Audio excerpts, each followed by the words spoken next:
Hey guys, in this video I will show you how to extract bin files using 7-zip. Alright, let's begin. First, open a browser and go to the official 7-zip website, then click the download button to get the installer. After downloading, launch it and complete the installation. Once installed, open your browser again and go to the website to download the required extension. Scroll down and download it.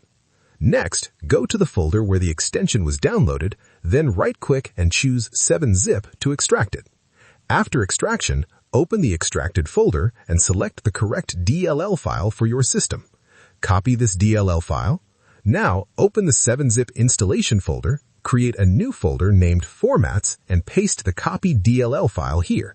This allows 7-zip to recognize additional formats, including bin files. So, that's basically how you can extract bin files using 7-zip. And that's it for this video. If you find this helpful, consider subscribing and giving this a big thumbs up. Thanks.